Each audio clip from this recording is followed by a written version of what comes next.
ओम शांति। आज 23 मार्च 2026 के प्यारे बाप दादा के अनमोल मधुर महावाक्य हैं। आज की मुरली के सार में बाबा ने ब्राह्मण जीवन में ईश्वरीय कमाई करने की विधि बताई कि बाबा कहते हैं, मेरे नूरे रतन, जब तुम सतयुग में आते हो तो तुम वन वन से राजाई करते हो। औरों की तो जब वृद्धि हो, लाखों की अंदाज हो, तब राजाई चले। तुमको लड़ने करने की दरकार नहीं। तुम तो योग बल से बाप से वर्षा लेते हो। चुप रहकर सिर्फ बाप को और वर्षे को याद करना है तो बहुत कमाई जमा होंगी। और अंडरलाइन कराते कहा कि बाप कहते हैं, सिर्फ मुझे याद करो तो विक्रम विनाश होंगे। अब करो न करो तुम्हारी मर्जी। कोई देहधारी के नाम रूप में नहीं फंसना है। बाप को याद करो तो अंतमते सौगति हो जाएंगी। और साथ में स्पष्ट किया कि घड़ी घड़ी बच्चों को कहना कि बाप को याद करो, यह शोभता नहीं है। जबकि बच्चे जानते हैं हमारा फर्ज है रूहानी बाप को याद करना, तब ही विक्रम विनाश होंगे। इसलिए बाबा कहे निरंतर याद में रहने की कोशिश करनी है। और फिर याद से प्राप्ति बताई कि तुम सतो प्रधान थे, अब तुम्हारी आत्मा में खाद पड़ी है, वह याद से ही निकलेंगी। इसको याद की यात्रा कहा जाता है। बाबा कहे, मैं पतित पावन हूँ, मुझे याद करने से तुम्हारे विक्रम विनाश होंगे। इसको योग अग्नि कहा जाता है। और साथ में पुरुषार्थ पर अटेंशन दिलाया कि ऐसे नहीं ड्रामा में जो पुरुषार्थ किया होगा सो होगा। पुरुषार्थ करना होता है। पुरुषार्थ करने के बाद फिर कहा जाता है, कल्प पहले भी ऐसे पुरुषार्थ किया था।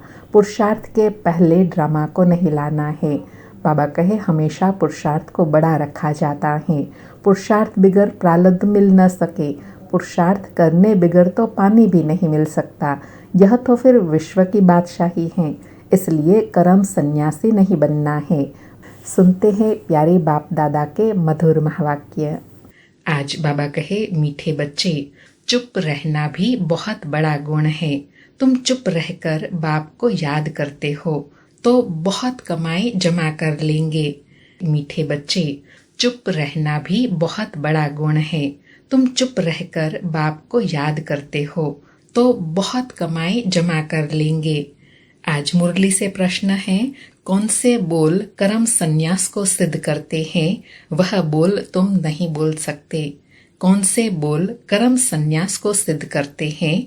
वह बोल तुम नहीं बोल सकते। उत्तर में बाबा कहे, ड्रामा में होगा तो कर लेंगे। बाबा कहते हैं, यह तो कर्म संन्यास हो गया। तुम्हें कर्म तो अवश्य करना है।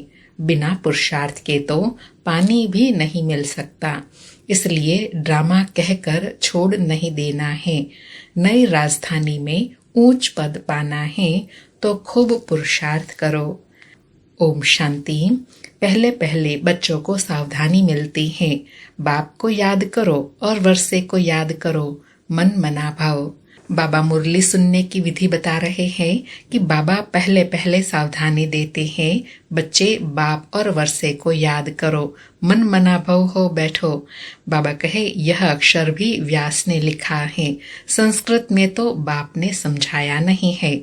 बाप तो हिंदी में ही समझाते हैं। बच्चों को कहते हैं कि बाप को और वर्षे को याद करो। यह सहज अक्षर है कि हे बच्चों, मुझे याद करो। बाबा कहे, बाकी सब भाषाएं तो मुश्किल हो सकती हैं, लेकिन याद अक्षर बहुत सहज है, क्योंकि याद करने के तो सभी अभ्यासी हैं। बाबा कहे, लौकिक बाप ऐसे नहीं कहेंगे कि हे बच्चों, मुझ अपने बाप को याद करो। यह है नई बात। बाप कहते हैं, हे बच्चों, मुझ अपने निराकार बाप को याद करो। यह भी बच्चे समझते हैं कि रूहानी बाप हम रूहों से बात करते हैं। घड़ी घड़ी बच्चों को कहना कि बाप को याद करो, यह शोभता नहीं है। बाबा कहे, अब तो पहचान मिल गई, संबंध जुड़ गया, तो फिर बार बार कहने की दरकार नहीं है। लेकिन बाबा कहे, कहना पड़ता है क्योंकि बच्चे भूल जाते हैं। बाबा कहे, जबकि बच्चे जानते हैं हमारा फर्ज है रूहानी बाप को याद करना, तब ही विक्रम विनाश होंगे। बच्चों को निरंतर याद करने की कोशिश करनी पड़े। इस समय कोई निरंतर याद कर न सके टाइम लगता है। यह बाप ब्रह्मा भी कहते हैं, मैं भी निरंतर याद में नहीं रह सकता हूँ, वह अवस्था पिछाड़ी में ठहरेंगी। तुम बच्चों को पहला पुरुषार्थ बाप को याद करने का ही करना है। शिव बाबा से वर्षा मिलता है। बाबा कहे याद क्यों करना है? क्योंकि जितना याद करेंगे विक्रम विनाश होंगे और बाबा से वर्षा मिलेगा। बाबा कहे भारतवासियों की ही बात है। यह स्थापना होती है देवी राजधानी की, और जो धर्म स्थापन करते हैं उसमें कोई डिफिकल्टी नहीं होती है, उनके पिछाड़ी आते ही रहते हैं। यहाँ तो देवी देवता धर्म वाले जो हैं उनको ज्ञान से उठाना पड़ता है, मेहनत लगती है। अर्थात जिसको बाबा कहते हैं ना, इस देवी देवता कुल की जो आत्माएं हैं उनको बाबा कोने कोने से ढूंढकर अपना बनाते हैं। बाबा कहे गीता भागवत शास्त्रों में यह नहीं है कि बाप संगम पर राजधानी स्थापन करते हैं। गीता में लिखा है कि पांडव पहाड़ों पर चले गए, प्रलय हुई आदि आदि। वास्तव में यह बात तो है नहीं।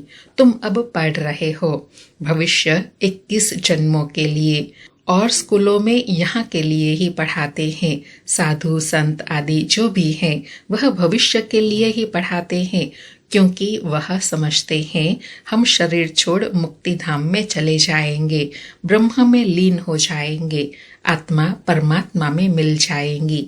तो वह भी हुआ भविष्य के लिए, परंतु भविष्य के लिए पढ़ाने वाला एक ही रूहानी बाप है, दूसरा कोई नहीं। बाबा कहे गाया हुआ भी है, सर्व का सदगति दाता एक ही है। वह तो सब अयथार्थ हो जाता है, यह बाप ही आकर समझाते हैं। वह भी साधना करते रहते हैं। ब्रह्म में लीन होने की साधना है अयथार्थ, क्योंकि बाबा कहे जड़ चैतन्य में लीन कैसे हो सकती है? आत्मा चैतन्य है, ब्रह्म तत्व तो रहने का स्थान है ना। बाबा कहे लीन तो किसी को होना नहीं है। ब्रह्म महातत्व कोई भगवान नहीं है। यह सब है रॉन्ग। झूठ खंड में है सब झूठ बोलने वाले, सच खंड में है सब सच बोलने वाले। तुम जानते हो सचखंड भारत में था, अब झूठ खंड है। बाप भी भारत में ही आते हैं, शिव जयंती मनाते हैं, परंतु यह थोड़े ही जानते हैं कि शिव ने आकर भारत में सचखंड बनाया है। वह समझते हैं आता ही नहीं है, वह नाम रूप से न्यारा है। सिर्फ महिमा जो गाते हैं पतित पावन ज्ञान सागर, सो ऐसे ही तोते मिसल कह देते हैं। बाप ही आकर समझाते हैं। श्री कृष्ण जयंती मनाते हैं, गीता जयंती भी है, शिव जयंती का भी किसी को पता नहीं है कि शिव क्या आकर करते हैं, आएंगे भी कैसे। बाबा कहे यह कुछ भी पता नहीं है कि क्या आकर करते हैं, कैसे आते हैं। बाबा कहे जबकि कहते हैं नाम रूप से न्यारा है। बाप कहते हैं मैं ही बैठ बच्चों को समझाता हूँ, फिर यह ज्ञान प्रायः लोप हो जाता है। बाप खुद बतलाते हैं कि मैं आकर भारत को फिर से स्वर्ग बनाता हूँ, कोई तो पतित पावन होगा ना। बाबा कहे पतितों को पावन बनाने वाला कोई तो चाहिए ना। मुख्य भारत की ही बात है, भारत ही पतित है, पतित पावन को भी भारत में ही पुकारते हैं। कहते हैं विश्व में शैतान का राज्य चल रहा है, बॉम्ब्स आदि बनाते रहते हैं, उनसे विनाश होना है, तैयारियां कर रहे हैं, जैसे वह रावण के प्रेरित किए हुए हैं। रावण का राज्य कब खलास होगा? भारतवासी कहेंगे जब श्री कृष्ण आएगा। तुम समझते हो शिव बाबा आया हुआ है, वही सर्व का सदगति दाता है। बाप कहते हैं मुझे याद करो, यह अक्षर दूसरा कोई कह न सके। बाप ही कहते हैं मुझे याद करो तो खाद निकलेंगी। तुम सतो प्रधान थे, अब तुम्हारी आत्मा में खाद पड़ी है, वह याद से ही निकलेंगी। इनको याद की यात्रा कहा जाता है। मैं ही पतित पावन हूँ, मुझे याद करने से तुम्हारे विक्रम विनाश होंगे। इनको योग अग्नि कहा जाता है। बाबा कहे सोने को आग में डालकर उनसे किचड़ा निकालते हैं, फिर सोने में खाद डालने के लिए भी आग में डालते हैं। बाबा कहते हैं वह है कामचिता, यह है ज्ञानचिता।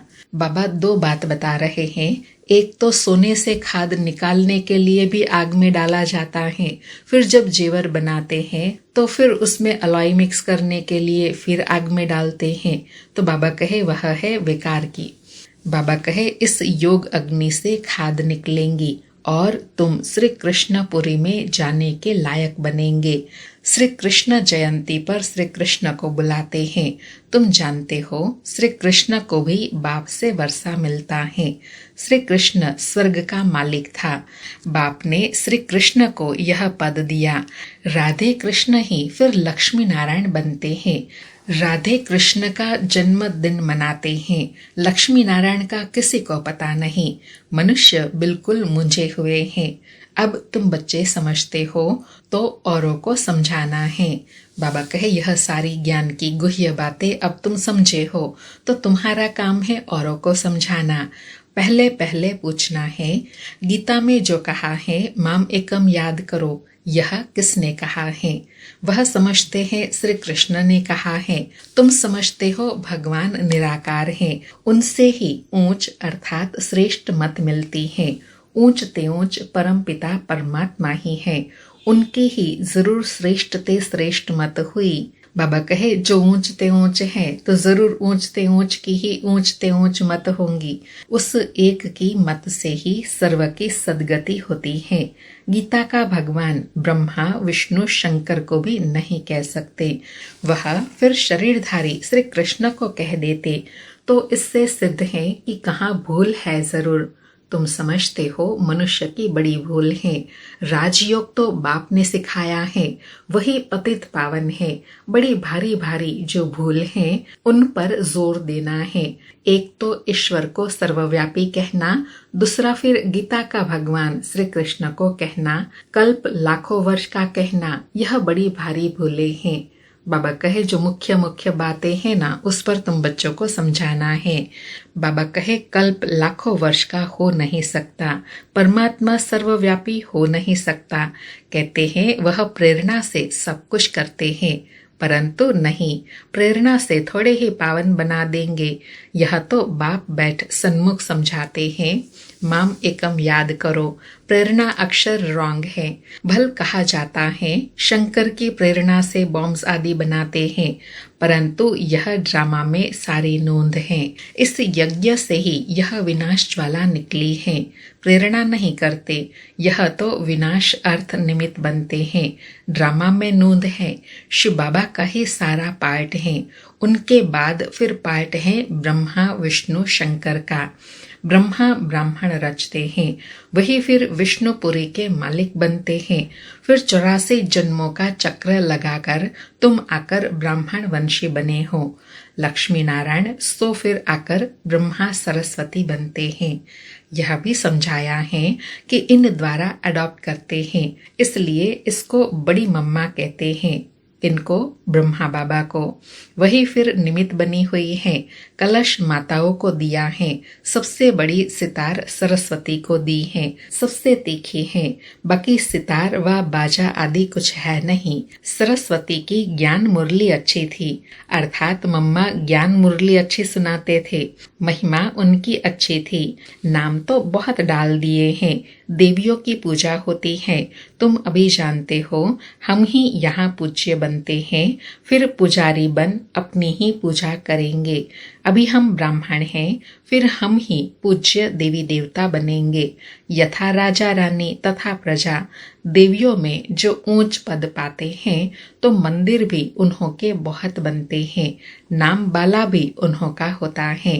किनका? जो अच्छी रीति पढ़ते पढ़ाते हैं। बाबा कहे ड्रामा कहो व भक्ति कहो, उसमें महिमा व नाम वाला भी उनका होता है जो अच्छी रीति पढ़ते और पढ़ाते हैं। बाबा कहे तो अब तुम जानते हो पूज्य पुजारी हम ही बनते हैं। शिव बाबा तो सदैव पूज्य हैं। सूर्यवंशी देवी देवता जो थे वे ही पुजारी फिर भगत बनते हैं। आपे ही पूज्य आपे ही पुजारी की सीढ़ी बहुत अच्छी रीति समझाते हैं। बिगर चित्र भी तुम किसी को समझा सकते हो। जो सीख कर जाते हैं उनकी बुद्धि में सारी नॉलेज है। 84 जन्मों की सीढ़ी भारतवासी चढ़ते उतरते हैं। उन्हों के 84 जन्म हैं। पूज्य थे, फिर हम पुजारी बने। हम सो हम का अर्थ भी तुमने बहुत अच्छी रीति समझा है। आत्मा सो परमात्मा हो न सके। बाप ने हम सो हम का अर्थ समझाया है। हम सो देवता, सो क्षत्रिय, सो वैश्य, सो शूद्र बने। अब हम सो ब्राह्मण बने। हम सो का दूसरा कोई अर्थ है नहीं। बाबा कहे हम सो का अर्थ यही है कि हम ही आत्मा इन सब वर्णों में क्रॉस करते हैं। बाबा कहे पूज्य पुजारी भी भारतवासी ही बनते हैं और धर्म में कोई पूज्य पुजारी नहीं बनते हैं। तुम ही सूर्यवंशी चंद्रवंशी बनते हो। समझाने कितनी अच्छी मिलती है। हम सो देवी देवता थे। हम आत्मा निर्वाण धाम में रहने वाली है। यह चक्र फिरता रहता है। जब दुख सामने आता है तो बाप को याद करते हैं। बाप कहते हैं मैं दुख के समय ही आकर सृष्टि को बदलता हूँ। ऐसे नहीं कि नई सृष्टि रचता हूँ, नहीं, पुरानी को नया बनाने मैं आता हूँ। बाबा कहे मेरा काम ही है नई सृष्टि की रचना करना। बाप आते ही है संगम पर। अब नई दुनिया बन रही है, पुरानी खलास होनी है। यह है बेहद की बात। तुम तैयार हो जाएंगे तो सारी राजधानी स्थापन हो जाएंगी। कल्प कल्प जिन्होंने जो पद पाया है उस अनुसार पुरुषार्थ चलता रहता है। ऐसे नहीं ड्रामा में जो पुरुषार्थ किया होगा सो होगा। बाबा कहे ऐसे पुरुषार्थहीन नहीं होना है, पुरुषार्थ करना होता है। फिर कहा जाता है कल्प पहले भी ऐसे पुरुषार्थ किया था। अर्थात बाबा कहे कर्म के पहले ड्रामा को नहीं लाना है। बाबा कहे हमेशा पुरुषार्थ को बड़ा रखा जाता है, प्रालब्ध पर बैठ नहीं जाना है। पुरुषार्थ बिगर प्रालब्ध मिल न सके। पुरुषार्थ करने बिगर पानी भी नहीं पी सकते। तो बाबा कहे जब पुरुषार्थ के बिना पानी नहीं मिल सकता है तो यहाँ तो भविष्य की बादशाही की बात है। बाबा कहे कर्म संन्यास अक्षर रॉन्ग है। बाप कहते हैं गृहस्थ व्यवहार में भी रहो। बाबा सबको यहाँ तो नहीं बिठा देंगे। शरणागति गाई हुई है। भट्टी बनी थी क्योंकि उन्हों को तंग किया गया तो आकर बाबा के पास शरण ली। शरण तो देनी पड़े ना। बाबा कहे अगर बच्चों को कोई तकलीफ हो तो बाप उनको शरण देगा ना। तो ऐसे बाबा ने उन बच्चों को शरण दी, बाकी भगाया आदि नहीं। बाबा कहे शरण एक परम पिता परमात्मा की ही ली जाती है, गुरु आदि की शरण नहीं ली जाती। जब बहुत दुख होता है तो तंग होकर आकर शरण लेते हैं। गुरु के पास तो तंग होकर नहीं जाते हैं, वहां तो ऐसे ही जाते हैं। तुम रावण से बहुत तंग हुए हो, अब राम शिव बाबा आया है रावण से छुड़ाने, वह तुमको शरण में लेते हैं। तुम कहते हो बाबा हम आपके हैं, गृहस्थ व्यवहार में रहते भी शरण शिव बाबा की ली है। बाबा कितनी सूक्ष्म बात को स्पष्ट कर रहे हैं कि भल तुम रहते कहाँ पर भी हो, चाहे समर्पित हो चाहे गृहस्थ व्यवहार में रहते हो, लेकिन बाबा को अपना बनाया माना शिव बाबा की शरण में है। कहते हैं बाबा हम आपकी मत पर चलेंगे।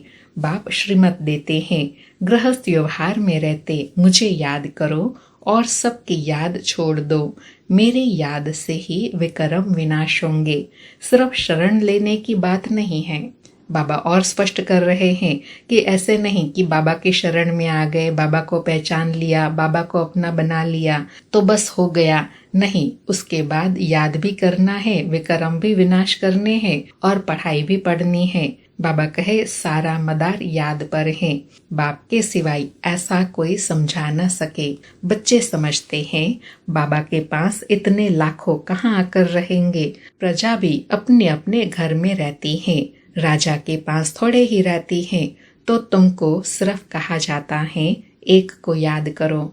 बाबा और एग्जाम्पल देकर स्पष्ट कर रहे हैं कि जैसे एक राज्य होता है तो सारे ही एक जगह पर तो नहीं रहते हैं ना। जहाँ राजा रहते हैं वहाँ सब तो नहीं रहेंगे ना, सब अपने अपने घर पर रहते हैं। ऐसे बाबा कहे यहाँ पर भी है। बाबा कहे तुमको सिर्फ कहा जाता है एक को याद करो। बाबा हम आपके हैं। आप ही सेकंड में सदगति का वर्षा देने वाले हो। राजयोग सिखलाकर राजाओं का राजा बनाते हो। बाप कहते हैं जिन्होंने कल्प पहले बाप से वर्षा लिया है वही आकर लेंगे। पिछाड़ी तक सबको आकर बाप से वर्षा लेना है। अभी तुम पतित होने के कारण अपने को देवता कहला नहीं सकते। बाप सब बातें समझाते हैं। कहते हैं मेरे नूरे रतन, जब तुम सतयुग में आते हो तो तुम वन वन से राजाई करते हो। औरों की तो जब वृद्धि हो, लाखों की अंदाज में हो, तब राजाई चले। तुमको लड़ने करने की दरकार नहीं। बाबा कहे तुम्हारा तो जन्म ही राजाई में होता है, क्योंकि अभी पुरुषार्थ किया हुआ है ना, इसलिए तुम्हारा जन्म राजाई से ही शुरू होता है और उसमें लड़ाई झगड़े की भी बात नहीं। बाबा कहे तुम योग बल से बाप से वर्षा लेते हो। चुप रहकर सिर्फ बाप को और वर्षे को याद करो। पिछाड़ी में तुम चुप रहेंगे, फिर यह चित्र आदि काम नहीं आएंगे, तुम होशियार हो जाएंगे।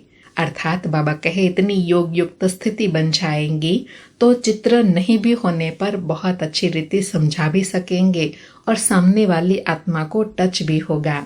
बाप कहते हैं सिर्फ मुझे याद करो तो विक्रम विनाश होंगे। अब करो न करो तुम्हारी मर्जी। बाबा कहे कोई देहधारी के नाम रूप में नहीं फंसना है। बाप को याद करो तो अंत मते सौगति हो जाएंगी। तुम मेरे पास आ जाएंगे। फुल पास होने वाले को राजाई मिलेंगी। सारा मदार याद की यात्रा पर है। आगे चल नए भी बहुत आगे निकल जाएंगे। बाबा कहे ऐसे भी होगा जो नई नई आत्माएं पुरुषार्थ कर आगे निकल जाएंगी। अच्छा, मीठे मीठे सिकिलधे बच्चों प्रति माता पिता बाप दादा का याद प्यार और गुड मॉर्निंग। रूहानी बाप की रूहानी बच्चों को नमस्ते। हम रूहानी बच्चों की रूहानी माता पिता बाप दादा को याद प्यार गुड मॉर्निंग और नमस्ते नमस्ते। सारी मुरली से धारणा के लिए सार हैं। पहला पॉइंट, किसी भी देहधारी के नाम रूप में नहीं फंसना है। एक बाप की श्रीमत पर चलकर सदगति को प्राप्त करना है, चुप रहना है। दूसरा पॉइंट, भविष्य 21 जन्मों के लिए अच्छी रीति पढ़ाई पढ़ना और दूसरों को पढ़ाना है। पढ़ने और पढ़ाने से ही नाम बाला होगा। आज प्यारे बाबा का वरदान है, पर मत मन मत को समाप्त कर श्रीमत पर पद्मों की कमाई जमा करने वाले पद्मा पदम भाग्यशाली भव। मन मत पर मत को समाप्त कर श्रीमत पर पद्मों की कमाई जमा करने वाले पद्मा पदम भाग्यवान भव। स्पष्टीकरण है, श्रीमत पर चलने वाले एक संकल्प भी मन मत व परमत पर नहीं कर सकते। स्थिति की स्पीड यदि तेज नहीं होती है तो जरूर कुछ न कुछ श्रीमत में मनमत व परमत मिक्स है। मनमत अर्थात अल्पज्ञ आत्मा के संस्कार अनुसार जो संकल्प उत्पन्न होता है वह स्थिति को डगमग करता है, इसलिए चेक करो और कराओ। एक कदम भी श्रीमत के बिना न हो, तब पद्मों की कमाई जमा कर पद्मा पदम भाग्यशाली बन सकेंगे। बाबा ने पद्मा पदम भाग्यशाली बनने की विधि बताई कि एक भी संकल्प कोई भी मनमत वाला न हो और उसको स्पष्ट किया कि मनमत अर्थात अल्पज्ञात्मा जो दूसरी आत्माएं हैं उनके संस्कारों अनुसार संकल्प उत्पन्न करना, जिससे स्थिति डगमग होती है। इसलिए बाबा कहे ना परमत ना मनमत, एक श्रीमत पर चलेंगे तो हर कदम में पद्मों की कमाई जमा होती रहेंगी। आज का स्लोगन है, मन में सर्व के कल्याण की भावना बनी रहे, यही विश्व कल्याणकारी आत्मा का कर्तव्य है। मन में सर्व के कल्याण की भावना बनी रहे, यही विश्व कल्याणकारी आत्मा का कर्तव्य है। आज के अव्यक्त इशारे हैं, निश्चय के फाउंडेशन को मजबूत कर सदा निर्भय और निश्चिंत रहो। आज बाबा कहे, सर्कमस्टांसेस वल कैसे भी हो, लेकिन निश्चय बुद्धि बचे सर्कमस्टांसेस में अपनी स्वस्थिति की शक्ति से सदा विजयी अनुभव करेंगे। चाहे दुनिया वाले लोग वह ब्राह्मण परिवार के संबंध संपर्क में दूसरा समझे व कहे कि यह हार गया, लेकिन वह हार नहीं, जीत है। कोई भी सेवा की, संगठन की, प्रकृति की परिस्थिति स्वस्थिति को व श्रेष्ठ स्थिति को डगमग करती है, तो यह भी बंधन मुक्त स्थिति नहीं है। इस बंधन से भी मुक्त बनो। बाबा ने बड़ा सूक्ष्म बंधन बताया कि हम कई बार कई लोगों की बातें सुनकर अपनी स्थिति को डगमग करते हैं, तो बाबा कहे उन सब बातों से परे होना, यह है बंधन मुक्त स्थिति। अच्छा, ओम शांति। शुक्रिया बाबा, शुक्रिया।